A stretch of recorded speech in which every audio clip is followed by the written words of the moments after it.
Ew, I hate my voice. Ugh. Is what you may say. But I'm going to change that.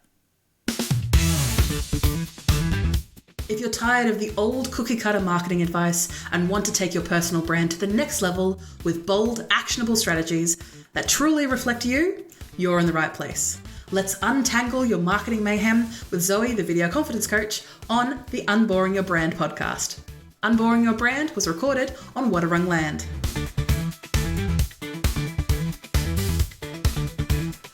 It's not a personal flaw and your voice isn't wrong.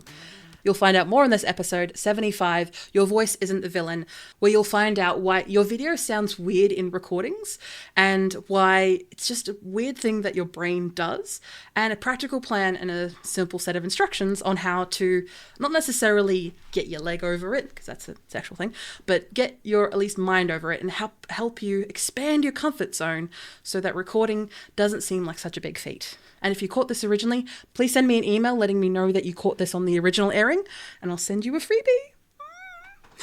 For everyone else, check out the rest of the episode with a fresh one next week. They immediately go, oh no, I hate this way that my voice sounds. Or as they usually say it as a throwaway line to a pile of other things where it's like, oh, I can't do that, this. Oh, I can't possibly do that, this. I can't possibly do that. Oh, and my voice sounds weird.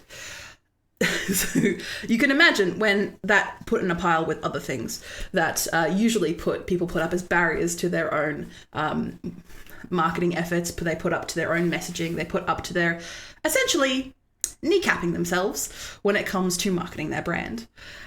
I understand. I get it. It's weird when you hear yourself being recorded for the first time. But if you want to share your message, if you want to grow your personal brand or grow your brand in your business, you need to step up. You need to step up and be the expert you already are. If you are a thought leader, you already are. And to be that, you need to be in charge. You need to have opinions and you need to say them out loud. So you're going to have to get comfy with your own voice, or at least you're not going to have to cringe every time it plays back. So in those moments, let's see why this is the case and how you can do it for yourself. So you don't even need to reach out to me. I mean, you can still do that. I would love to help you with your personal brand and video marketing strategies, by the way. Hi. But in that case, I would love to be able to address this in this podcast, this live stream, as well as this opportunity for you in either a blog post or article, however this ends up coming out to you, or you are reading and consuming this marketing message. So in those moments where you find that you record yourself in a video or in a podcast or in something, and you come back and you listen back to it and you're like, this doesn't sound like me. It sounds weird. Do I make those noises with my mouth? Apologies for anyone. Do I really sound like that? Do I breathe that much? Oh my God. Those were the thoughts I had when I first started listening to myself back in a professional setting. Now, of course, leading up to, as you can imagine, the drama queen that I am, I recorded myself plenty of times as a child and as a teenager leading up. But when I first started my business, arguably as a teenager, I started to record myself to explain to things to clients about how they would get their message across by just doing it for them to start with, just to show that I'm not dead and to show that everything carries across. But in that moment, I had to record something, view it back, edit it, watch it again and again and again so I could make this video as proper and as good as I had hoped it could be for my audience at the end of the day. But looking back at the science of this, the reason why something that is recorded from a piece of technology, like outside of you, as in like a camera, ultimately a microphone is the thing recording you, but a camera that has a microphone in it, your phone, where your microphone is at the butt end of your phone, or if you are, hearing it back from another device that is not a human being. I don't know how you're going to hear a voice from another human being. I digress. But the way that it sounds is not the way that you hear it when you hear your own voice ringing around in your own head.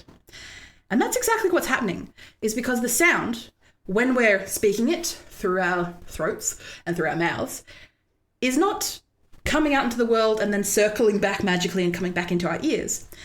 It's bouncing around in our skull, and we are hearing it from the other side, from the inside, if it were. You, gross. And when we hear these sounds, of course, we are going to sound different from anyone else who is not currently in our skulls. So, as you can imagine, when you're recording this in the outside world, that's not what people hear, because they don't need to hear all the sounds hitting around from inside your skull. So in turn, they hear your voice differently. So, we've got over the science of this, but in those moments of just you cringe listening back to something that you've created, again, you're creating it for your audience, you're creating it for someone else, that has gotten you over that hurdle to actually record the video. But now you have to look back at it, and in most cases, for a lot of people, you have to edit it in some way. So you have to, what I like to say is top and tail. So at the start, when you're about to record and you press there and you get ready, take a breath and then you start talking. That's where you cut that out so no one has to watch that. We call that the millennial pause on the internet. And yeah, you don't really need that. Most people want to be able to get into some sort of meat of your content within 3 to 5 seconds, and that's a fairly reasonable ask. So make sure you actually get to the point and don't meander on, like me on my podcast episodes, where I've seen a couple of comments and a couple of emails regarding that. Don't worry, I promise I'm speeding up through. Or I'm not. I've probably been on too many tangents. Deal with it. So there's that aspect. And then the end of the clip that you've recorded, just make sure you take out the bit where you're fumbling around trying to press the record button so it stops recording. So in those moments, you are going to be reviewing the way that you look and the way that you sound over and over and over again, trying to get it right, because again, it is not for you, it is for someone else. So in these moments, what do you need to do to desensitize yourself to your own voice? Step 1, you need to practice, which I know is annoying, but necessary.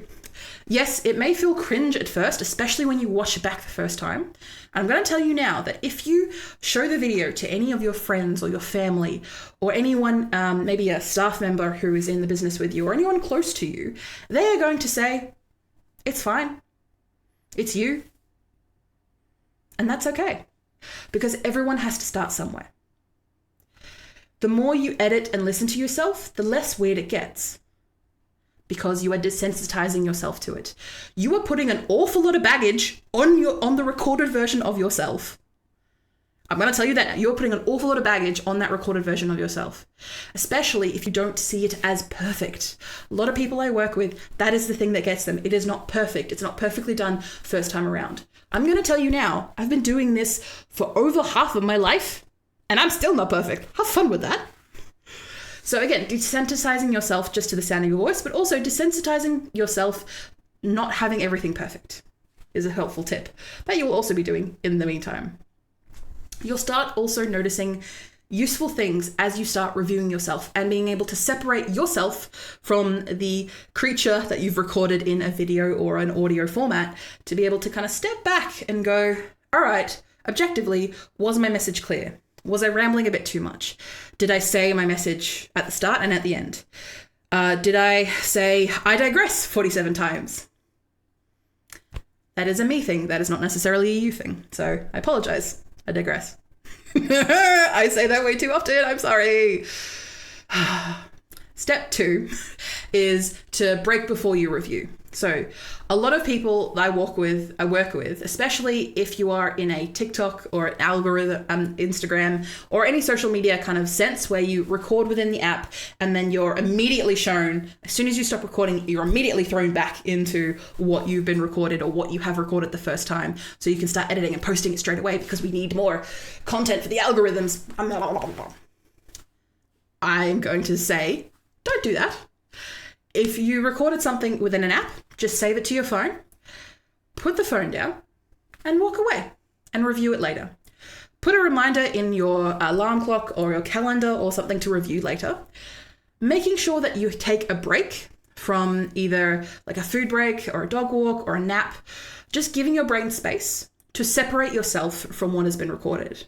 Now, I'm not saying that as a negative. I'm saying that just because when you're working with, say, a professional editor, they are not the ones usually who are in the actual thing being recorded. So they are a lot more objective as to what is being presented to the audience. So when you come back after your break, and remember to come back after your break, you come back with fresh ears.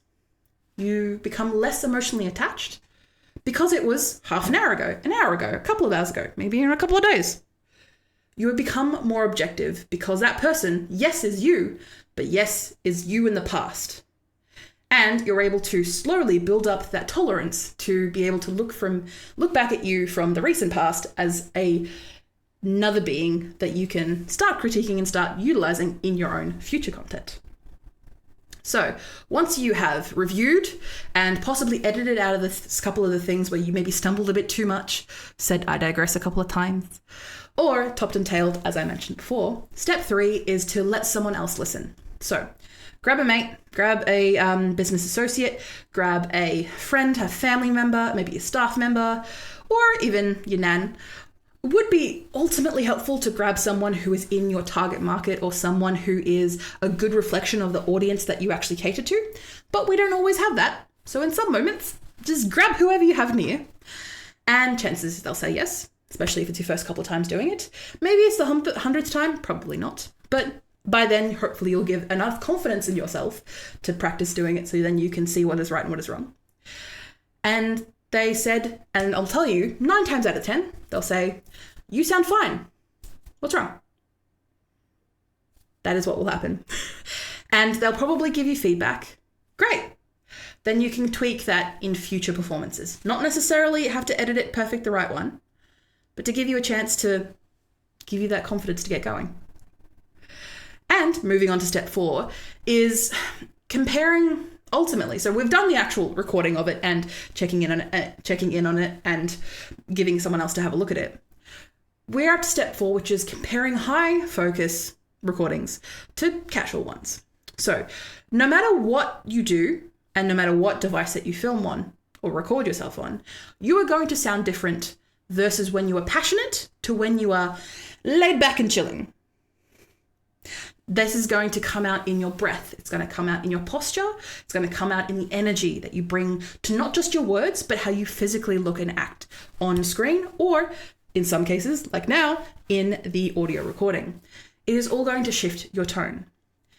And in turn, eventually, I highly recommend when it comes to something that you are very passionate about and very interested about and very wanting to make sure that your audience actually attests and make sure they remembers it, bring that passion out like I do with my podcast episodes.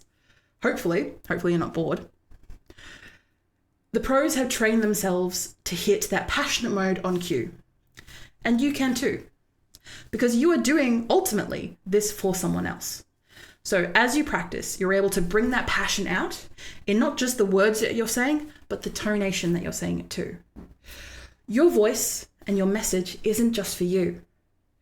I mean, it comes from you, don't get me wrong, but it is for your audience. People who need your help, your ideas, your encouragement, your solution to their problem need to hear you say it.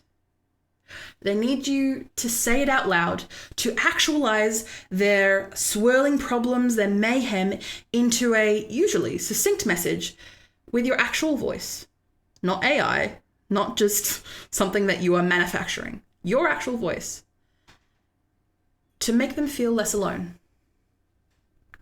to make them feel like there is a solution to their problem, especially when their problem is mental or internal or something nebulous. It's not something that they can just, get something done within the next hour.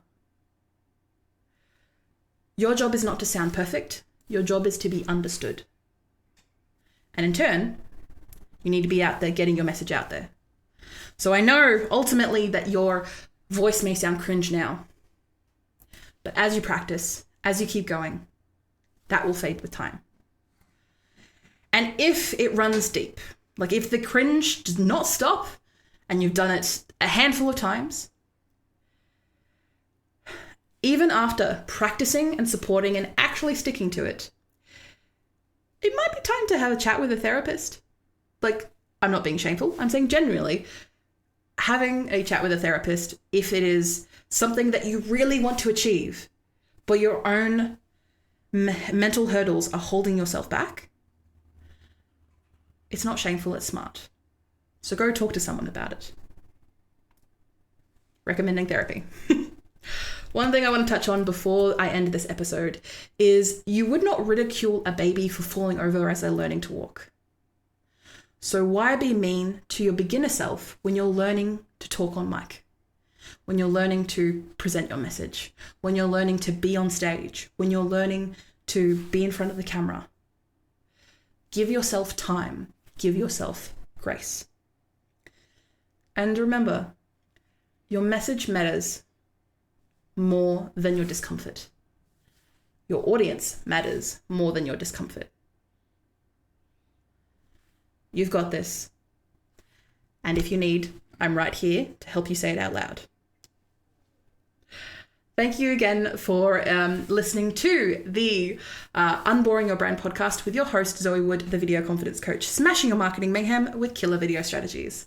Make sure that you give this podcast 5 stars on Apple Podcasts or Spotify Podcasts if you have enjoyed listening or watching to this podcast. I really hope that you have gotten a lot out of today, and I'm aware that some people have mentioned that I do like to ramble a bit in my podcasts, and I thank you for being able to stick it out with me during this time that I've been rambling, honestly, a bit too much. Ultimately, I hope that you have gotten something out of this, and you're able to either start recording yourself and looking back objectively, or get back into the swing of things, because people need to hear your message. Thank you for listening or watching Unboring Your Brand. You can find detailed show notes with tools, offers, and episode transcriptions. Just click the first link in the description or go to vcc.training/podcast. Get involved and ask me anything about personal branding, video strategy, or just a friendly small business chat via my email, g'day@vcc.training. That is gday@vcc.training. The Video Confidence Coach would like to acknowledge and pay my respects to the Wadawurrung people of the Kulin Nation, the traditional custodians of the land on which I record my podcast. I pay my respects to their elders past and present. I stand with the traditional custodians of these lands in working towards a more equal future. Always was, always will be Aboriginal land. Look forward to me chatting at you next week, superstars.